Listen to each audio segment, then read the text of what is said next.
Olá, eu sou o Ivan, sou fundador da Agathon e hoje a gente vai falar sobre autocontrole. Uma das ferramentas mais poderosas de autocontrole é uma ferramenta chamada dicotomia do controle. Ela é fácil de entender, mas bastante difícil de aplicar na prática. Ela diz que na vida a gente tem duas coisas que estão no nosso controle e coisas que estão fora do nosso controle. Para focar 100% nas coisas que estão no nosso controle, as que estão fora, a gente não se preocupar com elas. Porque afinal de contas elas estão fora, né? E não tem o que fazer. É legal se aprofundar dentro dessa prática, porque ela pode ser bastante transformadora a partir do momento que você realmente consegue internalizar ela no teu dia a dia. E ela tem várias gradações, desde, por exemplo, você se programa para ir à praia. Então você olha a previsão do tempo, você vê que a previsão é sol, você se organiza, coloca as coisas no carro, você vai até a praia e chega e começa aquela chuva que você vê que não vai passar, ou seja, a previsão estava errada. Em geral, gera uma grande frustração, né? Tem pessoas que vão falar que vão ficar irritadas, vão xingar o site de previsão do tempo, vão chegar o meteorologista, vão falar que o dia delas acabou, e vão ficar bastante irritadas, né? Vão chegar em casa ainda, né, de volta, vão falar, poxa, podia estar na praia, estou aqui agora fazendo nada, e vão levar isso para o dia ali, às vezes até perdendo o dia inteiro, por conta ali de uma frustração. Olhando pela ótica da dicotomia do controle, essa reação seria completamente diferente. Em primeiro lugar, a gente poderia assumir que poderia chover, né? A gente definir um plano B para aquela situação. Se eu chegar lá e a situação não estiver favorável, o que eu vou fazer? Se eu tiver um plano B e o plano A não der certo, eu já estou preparado para aquela situação. Eu só chego, vejo que choveu e já gatilho o plano B. É muito mais rápido a minha reação, ela é muito mais prática ali e sem gerar toda essa frustração e todo esse incômodo e negatividade. Chegou na praia, começou a chover, não só gatilhar ali o plano B, mas também entender que a chuva é uma coisa que está totalmente fora do teu controle, você não pode influenciar ela. Ela vai acontecer, quer queira, quer você não. Você ficar irritado, frustrado, ligar para as pessoas irritado porque isso aconteceu, não vai mudar a situação. Então, você só está se prejudicando nesse processo. Então, isso é mais fácil de entender porque você consegue olhar para a chuva e entender que ela está fora do teu controle. Agora, quando você pega outras situações, elas já começam a ficar mais embaçadas, vamos dizer assim. Então, por exemplo, você não tem controle sobre o lugar que você nasceu, quem são os seus pais e a situação financeira da tua família. Tanto de adolescente quanto adulto, você vê uma culpabilização muito grande dos pais, né? Então, tudo é culpa dos pais, porque eles estão errados, porque eles não conseguiram dar a educação necessária. Isso é complicado porque os seus pais, eles fizeram o melhor que eles podiam dentro das condições e conhecimentos que eles tinham. Então pode ser, não ser na sua percepção mais adequado, pode não ser o mais moderno, pode não estar alinhado às melhores práticas de parentalidade, mas dentro do que eles puderam entregar, eles entregaram a melhor versão que eles tinham. Às vezes essa versão é ruim, né? A gente sabe que tem pais alcoólatras e coisas do tipo, mas é o melhor que eles conseguiram fazer com o conhecimento e o que eles viveram, né? As experiências de vida deles foi o que eles conseguiram entregar. Beleza, isso está fora do teu controle, né? Então, olhando para uma ótica de dicotomia do controle, primeiro, né, eu tentar mudar os meus pais, trazer um novo conhecimento para eles, isso está no meu controle. Ok, mas agora, meus pais mudarem, eles deixarem de fazer o que me incomoda, eles agirem de outra forma, né? Em suma, as ações de outra pessoa, elas estão totalmente fora do meu controle. No máximo eu posso tentar influenciar, mas o resultado daquilo não está dentro da minha alçada. Então quando você olha para isso, você para de ficar atritando, né, com os pais e culpando os teus pais, por tudo que acontece na tua vida, porque minha educação foi isso, porque eles fizeram isso, porque eles geraram esse trauma, porque eles não conseguiram viver a vida de uma forma inteligente, então eles não conseguiram construir patrimônio, ou tinham patrimônio e perderam, e agora eu não tenho nada, por isso que a minha qualidade da minha vida caiu. Todas essas coisas estão fora do teu controle, né? E são coisas que são muito comuns de você ouvir, né, quando as pessoas estão falando das suas vidas e se apresentando, né? Eu já tive a oportunidade de entrevistar, né, para trabalho centenas de pessoas e não é incomum você ver esse tipo de apresentação. Ou mesmo são coisas que a pessoa leva dentro de si, né? Às vezes angústias que ela leva dentro de si e que às vezes se apresentam na vida de outras formas, mas que vem ali de um entendimento, né, que os seus pais eram ruins por isso e aquilo, enfim. Então, olhando pela ótica da dicotomia do controle, você deixaria todas essas percepções de lado, então você não vai deixar de reconhecer como foi sua vida, né, porque faz parte do seu repertório, faz parte da sua história, mas você vai olhar para aquilo e falar, beleza, eu tive essa vida, tive esses pais, o que eu faço a partir daqui? O que está no meu controle a partir desse momento? Então, beleza, meus pais me deram essa educação, né, às vezes uma educação agressiva. O que eu posso fazer sobre isso? Então, poderia buscar autoconhecimento para buscar me entender, buscar o quanto que isso me afetou, que traumas gerou, e eu tentar, a partir de um processo terapêutico, um processo de autoconhecimento, ou ambos, buscar um nível de conhecimento maior para que eu não repita os mesmos comportamentos que os meus pais tiveram, por exemplo, né, caso eles sejam negativos. Numa outra ótica, eu poderia olhar para tudo que foi construído, que às vezes foi positivo, né, que às vezes determinadas experiências ou determinados comportamentos ou determinadas situações nublam a percepção que a gente tem, mas ela não é de todo ruim, né? Na prática, a gente aprendeu muitas coisas boas e a gente, parte da nossa personalidade, querendo ou não, vem dessa experiência, né? Vem dos nossos pais. Então, eu olho a partir do que eu sou e da onde eu estou para o que eu posso construir dali para diante, né? Então, isso está no meu controle fazer, né? Então, isso talvez evite brigas intermináveis, né, e os meus pais não me entendem, e fica nesse ciclo que não vai mudar, né? Ou talvez não venha mudar e você criar essa expectativa não vai ser positivo. E muitas vezes se machucando no processo, às vezes rompendo com os pais, nunca mais vou ver vocês, e fugindo de casa e gerando situações que são mais difíceis, né, de lidar. A gente pode olhar pelo ponto de vista de relacionamentos ainda, olhar pelo ponto de vista das amizades, né? Então, as nossas amizades, geralmente elas são parecidas com o nosso contexto atual. A gente não tem uma influência, de novo, né, sobre as pessoas, sobre o que as pessoas fazem.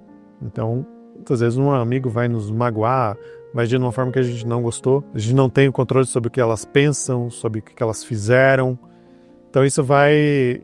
se a gente sempre gerar uma mágoa, uma angústia por causa disso, a gente vai somando, né? Como se a gente tivesse uma mochila e a gente fosse colocando pedras, né? E cada vez vai ficando mais pesado viver, né? Porque você vai somando cada uma dessas situações e você vai cada vez ficando mais pesado, né? Até que não consegue mais se mover, né? Que a vida ela começa a ficar angustiante e o que você propaga também acaba sendo uma negatividade, né? As pessoas elas vão propagar aquilo que elas têm dentro delas, né? A pessoa que tem muita alegria ela vai propagar alegria, uma pessoa que tem muita angústia ela vai propagar angústia, né? E vai se alimentar de angústia também, né? Vai pegar séries, notícias que são angustiantes e vai se nutrir daquilo, né? Vai formando conexões neurais, porque o cérebro, quanto mais você nutre ele, mais ele vai entendendo que aquela informação é importante.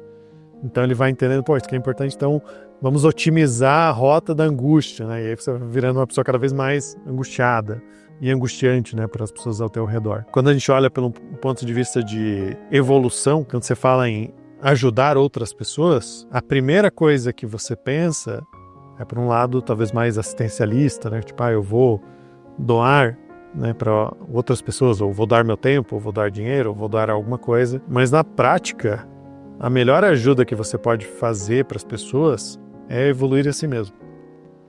Essa é a grande ajuda que você pode realmente dar. Que a partir do momento que você quer ajudar alguém, mas a tua própria vida é uma bagunça, né? Você dentro de casa, as coisas estão sujas, estão bagunçadas, não tem uma vida encaixada, você tem dívidas, no teu relacionamento amoroso é ruim. Então você olha para isso e fala, cara, a primeira coisa, né, se você está se afogando, a primeira coisa é você se salvar, né? Não adianta você tentar salvar os outros enquanto você mesmo está se afogando.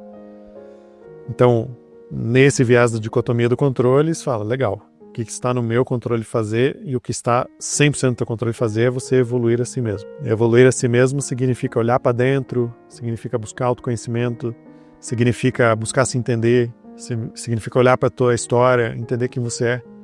São conversas que as pessoas evitam, né? E muitas pessoas passam a vida toda sem se conhecer. Se olham no espelho e são estranhos para si mesmos. O próprio Sócrates falava, né, que uma vida não examinada não vale a pena ser vivida. Porque você vai simplesmente passando os dias, repetindo os mesmos erros, repetindo às vezes os mesmos relacionamentos, as mesmas coisas que você criticava, você acaba repetindo. A melhor forma de você mudar o teu ambiente é, com certeza, mudar a si mesmo. Mudar o teu contexto pessoal. Se você puder contribuir, né, com a tua família secundária, e expandindo isso, né, talvez até a própria natureza, né, uma questão de sustentabilidade e cuidar de fato da natureza. Mas ele parte de ti, ele não parte de fora. Você ajudar o outro quando a tua vida está uma bagunça, eu não sei se faz sentido, né, fazer dessa forma. Não que fazer o bem não faça sentido, mas você precisa fazer o bem antes a si mesmo. Em relacionamentos amorosos é muito comum você ouvir, eu cuido de você. Idealmente você buscaria cuidar de si mesmo. É a melhor forma, né? Você pega uma pessoa que não faz exercício físico, se alimenta mal, e você quer mudar esse contexto, né? Você pode, pagar a academia, ir no restaurante com a pessoa mais saudável, ou ter comidas mais saudáveis, mas a melhor coisa que você pode fazer é você mesmo fazer exercício físico, você mesmo se alimentar melhor. Porque isso vai entornando o ambiente e a pessoa, né, o teu pai tende a seguir, né, se vocês querem fazer isso juntos. Então é um olhar sempre de dentro, nunca para fora. Então, a dicotomia do controle, ela ajuda você a evitar a culpabilidade, você virar vítima, tudo está errado, só você está certo.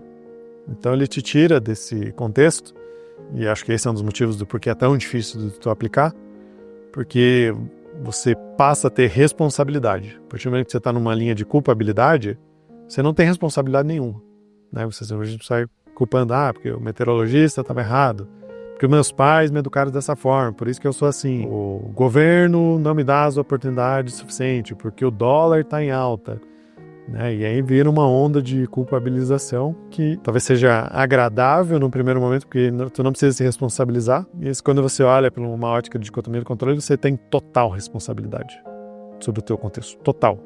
Mas quer dizer que eu sou culpado porque meus pais me educaram dessa forma? Não. Os pais te educaram dessa forma porque eles entendiam que esse era o formato de fazer. Mas a partir desse momento, como é que você vai educar a si mesmo? A partir do momento que você tem consciência disso. Você não pode culpar as coisas que te aconteceram para você justificar a pessoa que você é hoje. Quanto mais passa o tempo, quanto mais você repete os mesmos erros, melhor você fica em repetir esses erros.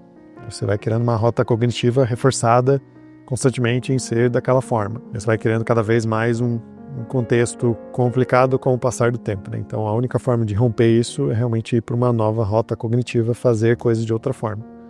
Mas para mim, pessoalmente, foi uma grande mudança, né? Então coisas que eu tinha medo, por exemplo, e a minha primeira reflexão foi: esse medo é meu ou esse medo foi herdado do meu ambiente, dos meus pais, da minha família? E eu vi que muitos desses eram herdados, não eram meus. Isso me chamou muita atenção, porque eu fico, caramba, eu posso ir para uma outra rota completamente distinta. Então, por exemplo, se você tem medo de altura, né? Se teus pais tinham medo de altura, logo você não fazia atividades em altura, nunca era exposto à altura, criou um medo de altura vindo disso. Legal. Tendo consciência disso, o que eu faço a partir daqui? Né? Isso é um medo herdado.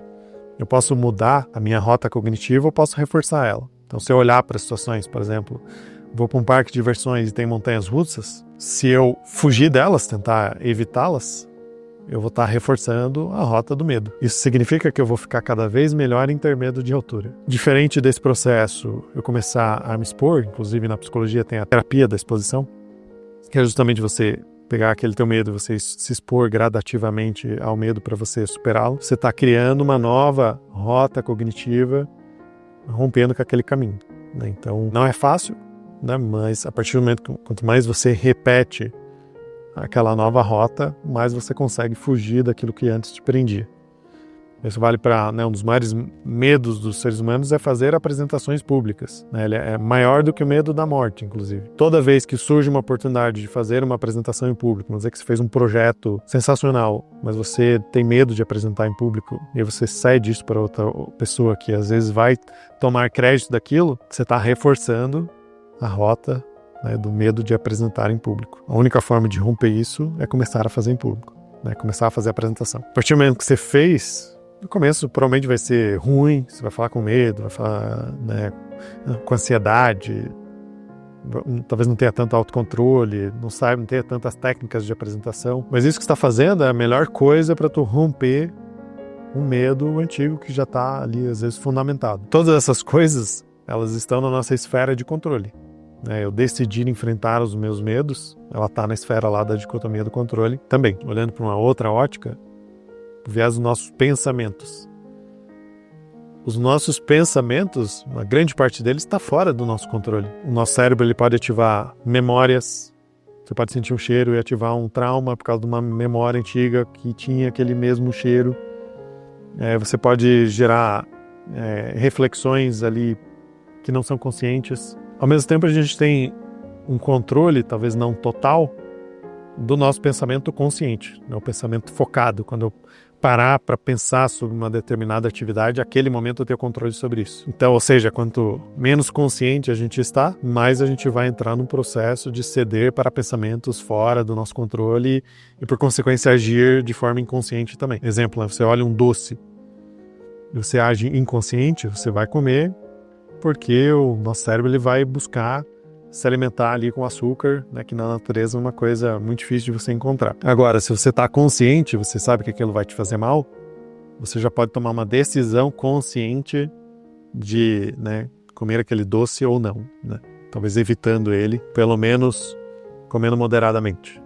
Então, se você está naquela festa infantil onde tem um monte de doce disponível, você pode sair comendo todos os doces, por não ter consciência daquilo que você está fazendo.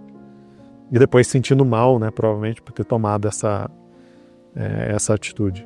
Então, quanto mais a forma de você conseguir ter mais controle sobre os seus pensamentos, pode ser por vias de meditação, um treinamento da tua cognição, do teu psicológico, pode ser por meio de terapia, pode ser por meio de técnicas de mindfulness, não importa qual caminho que você siga, ou siga todos eles, mas a partir do momento que você domina essa habilidade, você consegue estar mais consciente na tua vida. Você passa de, às vezes, ser um fantoche da tua vida, porque uma pessoa que não age com consciência, ela vai ser despertada constantemente a uma série de emoções das quais ela não vai ter controle. Então, ela vai ver um doce, ela vai comer, ela vai ver uma propaganda ou a vida dos influencers que estão todos na moda fazendo uma determinada atividade, ela vai lá fazer a mesma coisa porque ela tem dificuldade de pensar por si própria, ela ter senso crítico, ela olhar se aquilo vai fazer bem para ela ou não, ela vai entrar simplesmente no fluxo inconsciente e vai tomar decisões a partir disso, Voltando lá para o Sócrates, que uma vida não examinada não vale a pena ser vivida. Olhando pela ótica da dicotomia do controle, em relacionamentos amorosos, a gente tem outros tipos de complicação. Uma coisa muito comum é você tentar mudar o outro. Quero mudar o outro. Todo mundo tem defeitos, Não existe nenhuma pessoa pronta, perfeita, sem nenhum defeito. Então, as pessoas têm defeitos, às vezes tem algo no outro que me incomoda. Não necessariamente incomoda a outra pessoa, mas me incomoda. E a gente quer mudar aquela coisa. Só que dentro de um relacionamento, acho que um pacto interessante de ser feito é de ambos buscarem evoluir como seres humanos. Isso é ótimo. Excelente busca, Se ambos estudassem para melhorar a si mesmos, para buscar serem melhores pessoas e, por consequência, ser um casal melhor, Acho que um casal que tem um acordo como esse, ele é fortíssimo, Ele cresce juntos, evolui junto. Agora, você buscar evoluir e tentar mudar o outro, Você buscar você mesmo evoluir, você tentar fazer com que o outro mude, são coisas distintas. Você evoluir, está no teu controle. O outro mudar, está no controle dele. Então, uma coisa que eu gosto de refletir é: se essa pessoa que eu tô junto, ela nunca mais mudasse, ela ficasse para sempre como ela está hoje, eu ficaria com essa pessoa? Se a resposta for sim, tá ótimo, né? Porque você já não precisa, né, o que vier de evolução dali para diante é lucro, né? Para mim é um relacionamento bom esse. Agora, não. Se a pessoa continuar exatamente do jeito que ela está, eu não ficaria nesse relacionamento. Provavelmente você não deveria estar nesse relacionamento, se for dessa forma, né? Porque tem algo que é muito base para você, né, que aquela pessoa não vai oferecer, e você ficar na expectativa constante de que ela vai mudar e que eu vou conseguir mudar ela, adoro essa, né? Porque é uma excelente forma de gerar frustração. É você tentar mudar o outro, uma coisa que já é um hábito ali muito bem enraizado na pessoa. Então a dicotomia do controle vai lá para eu mudar a mim mesmo, e se algo que é base para mim não está dentro daquele relacionamento, provavelmente eu deveria sair dele, né? Isso é uma decisão minha. E eu falo que isso é uma decisão minha e está no meu controle. Porque às vezes a pessoa está num relacionamento abusivo, ela está colocando todas as fichas, né, em que a pessoa vai mudar, porque agora ela disse, que a gente conversou, porque agora ela fez essa ação, e aí isso vai acontecer, que é diferente. E até pode ser que a pessoa mude, mas pode ser que ela não mude também.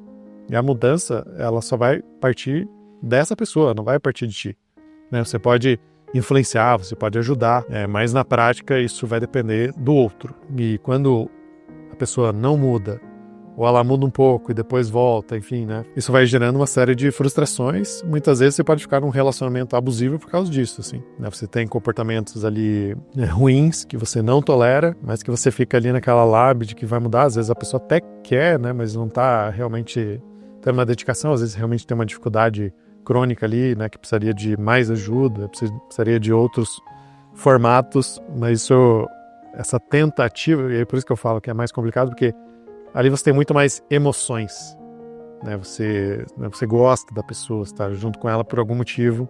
Então você liga ali as emoções e o racional acaba às vezes ficando de lado nessa tomada de decisão e se colocando ali numa situação difícil. O relacionamento tem vários nuances. Que mesmo você, vamos dizer que se fosse um mestre da dicotomia do controle, ou pelo menos soubesse aplicar a dicotomia do controle, você se deparasse com situações em que estão fora do teu controle, ele ainda tem um nuance de você ter empatia nessa comunicação. Então, por exemplo, você pega uma situação, né, um casal com uma filha, e a filha ela cai, começa a sangrar e tem que ir para o hospital. A mãe entra naquele apavoro, né, naquele emocional forte, fica desesperada, e o pai entra e fala: Não, você não tem nenhum motivo para ficar preocupada. Você ficar preocupada não vai mudar a situação, ela não vai parar de sangrar por causa disso. A gente vai levar ela no hospital, ela vai ser tratada. Então, por mais que a pessoa tenha tido um raciocínio de que aquela situação, né, da filha já ter caído e estar sangrando, está fora do controle dele, a forma dele agir foi totalmente não empática, né? Então, e a razão, ela não conversa com a emoção, né? Então você está gerando um atrito por uma coisa que está no teu controle, que é a forma como você vai se comunicar. Obviamente que a comunicação, ela depende do outro, né? A forma como o outro entende aquela situação é uma coisa que está no teu controle e que você não pode se eximir por conta disso, né? Porque às vezes a pessoa ela pode entrar num viés de insensibilidade, o que não é interessante, né? Uma pessoa que domina essa prática, ela, pelo contrário, ela vê que a empatia é uma coisa que está no controle dela. Ela vê que a comunicação assertiva está no controle dela. Ela não tem o controle sobre como é que a pessoa vai receber a comunicação que você fez. Mas a forma como você se coloca na situação, ela faz toda a diferença. Muitas pessoas ainda na dicotomia de controle, abrindo uma outra esfera, passado e futuro estão fora do nosso controle. Então o que aconteceu, passou. Já aconteceu, você não pode mudar. A única coisa que você pode fazer, que está no teu controle, é ressignificar as coisas que aconteceram com você no passado. Olhar por outra ótica.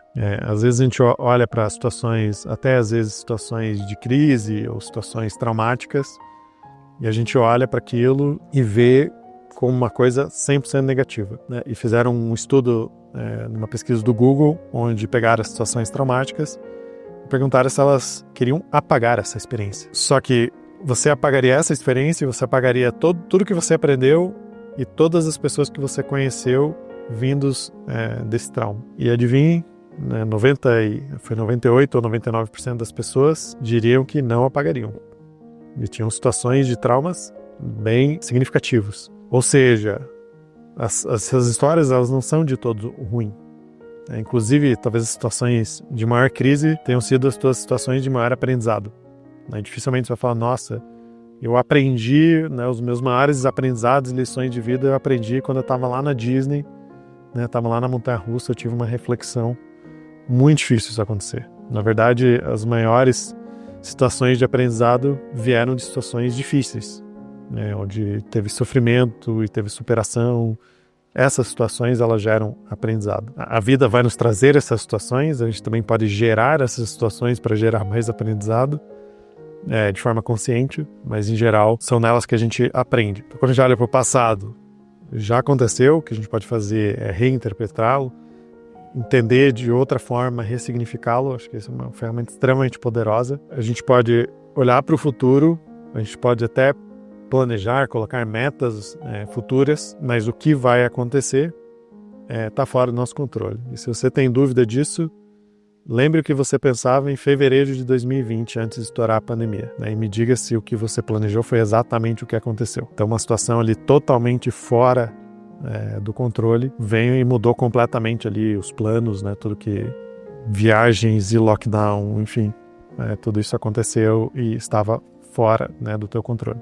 A própria pandemia acho que é uma excelente forma de você olhar e como um experimento ali da dicotomia do controle, para você relembrar como é que você passou por ela. Porque você tinha um contexto extremamente adverso, né? Era um contexto de lockdown, você tinha pessoas falecendo, você tinha pessoas extremamente preocupadas, a gente estava fechado ali num ambiente restrito e eram coisas que estavam fora do nosso controle. A gente não podia resolver aquela situação. O que a gente podia era só responder da melhor forma possível dentro daquela situação. A forma como você respondeu a isso ou reagiu a isso, ele ditou ali a experiência que você teve. Teve pessoas que poderiam ter experiências boas dentro de um contexto ruim, e pessoas que tiveram reações ruins dentro de um contexto já ruim.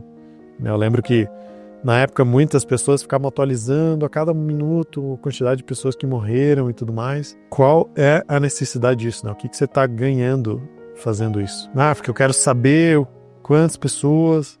Mas o que isso está te ajudando? Na verdade, piorava, porque a pessoa fica mais ansiosa, a situação... Então, não estou falando que a pessoa tinha que ficar desinformada, né? Mas acho que naquela época as informações elas chegavam de uma forma ou de outra, elas iam chegar até você. Mas o ponto é aquele ambiente, obviamente um contexto negativo, mas que também pode ter trazido muitos aprendizados, especialmente se você olhar para o passado e talvez aprender quais foram as suas ações e comportamentos naquela época. Olhando para o futuro, os resultados que a gente vai alcançar, eles não estão totalmente no nosso controle. Então, por exemplo, alguém que trabalha com vendas, ela pode definir metas, ela pode, coisas que estão no controle dela, ela pode fazer ligações para o cliente, fazer follow-ups, ela pode fazer um monte de reuniões, ela pode tentar melhorar suas técnicas de venda, tudo isso está no controle dela fazer. Agora, ela não pode abduzir o cliente e fazer ele assinar por ela.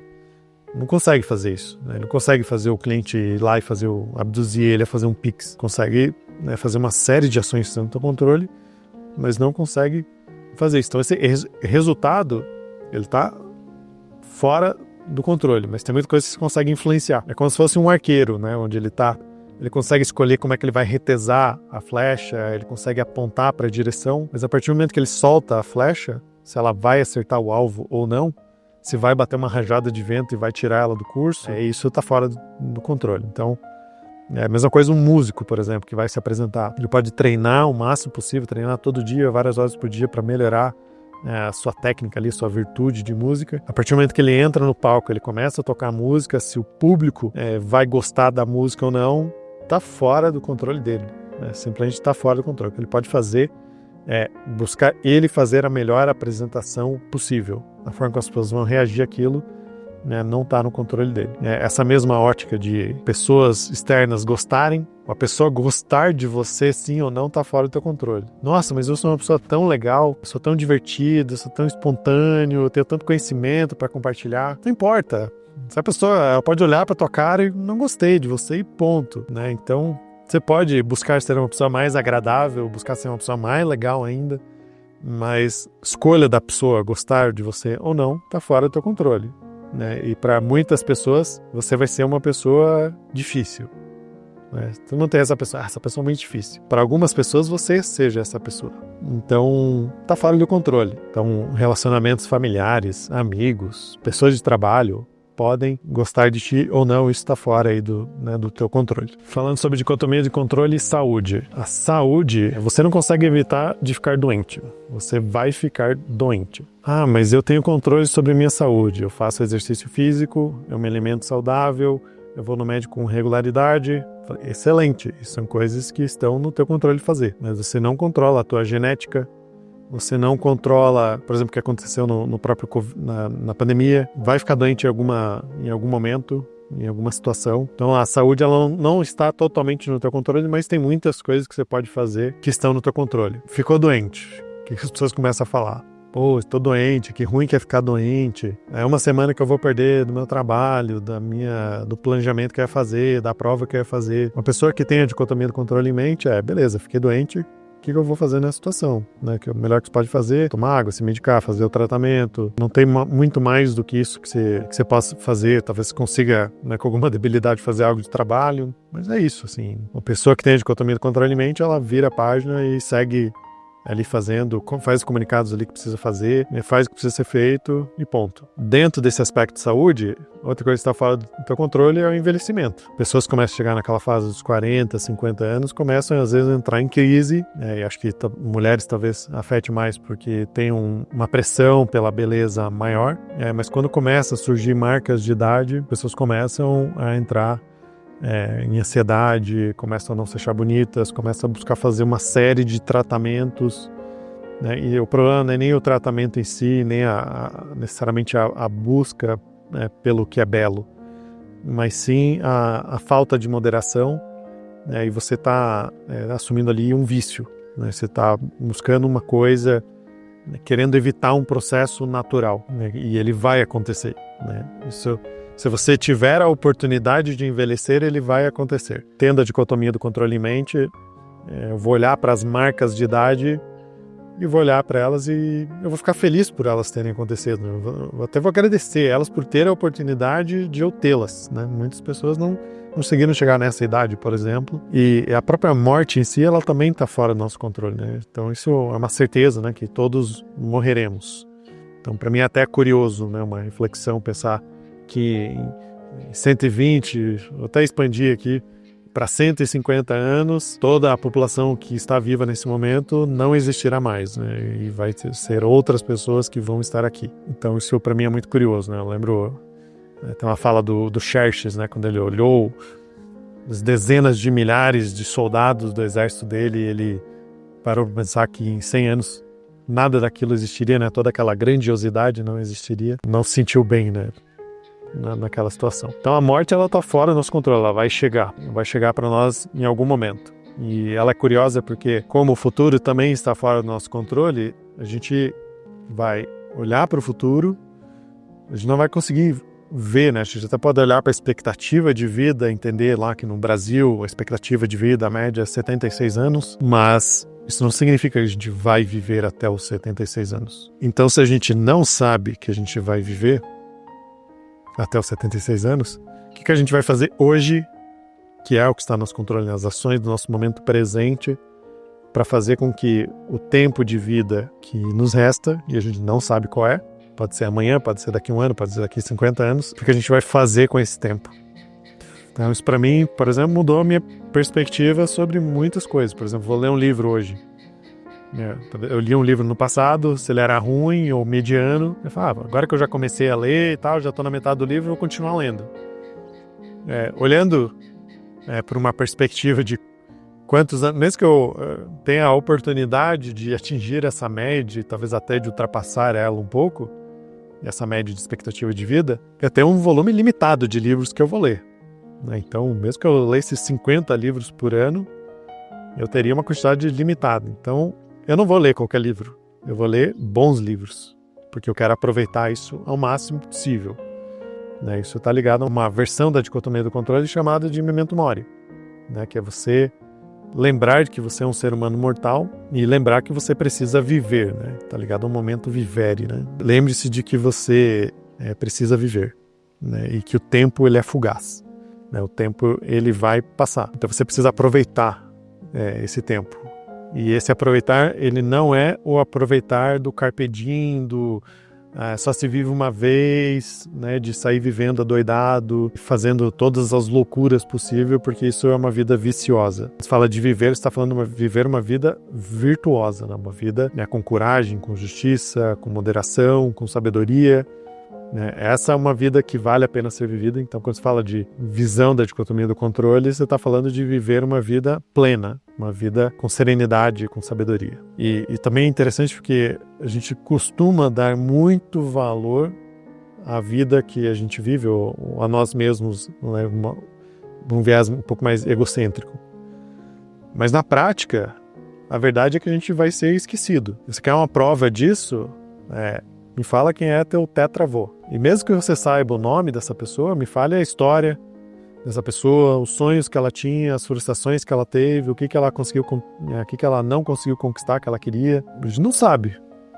Né? E ela teu tetravô está 4 gerações atrás, poucas gerações atrás, e você já não lembra. E ele é da sua família.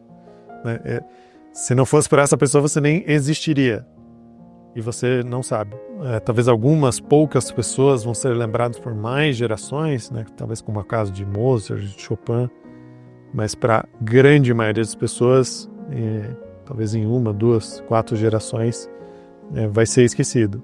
E está tudo bem sobre isso, porque o ponto não é necessariamente buscar ser lembrado e buscar isso efusivamente, né? E virando um vício, mas sim viver a vida que a gente tem da melhor forma possível, com o que a gente tem, sendo grato pelo que a gente tem, buscando melhorar a si mesmo. Então, não significa estar estagnado, né? A gente pode buscar uma melhoria financeira, uma melhoria de valores, das nossas virtudes, com certeza, mas também sendo grato por tudo que a gente tem, né? Então, se a gente estivesse no contexto que a gente está hoje, a gente ter gratidão por aquilo. Então, em resumo, a dicotomia do controle, a gente separa as coisas que estão no nosso controle e foca 100% nelas. E não nos preocupamos com aquelas que estão fora do nosso controle, porque afinal nos preocuparmos ou não com ela não vai mudar o fato de a gente não controlar elas. E quanto mais você pensar sobre isso, quanto mais você refletir sobre isso, olhando em retrospecto, você vai ver que a maior parte das suas preocupações estão na esfera de coisas que não estão no teu controle. E quanto mais você parar para refletir, mais você vai ver que tem muitas coisas que estão no seu controle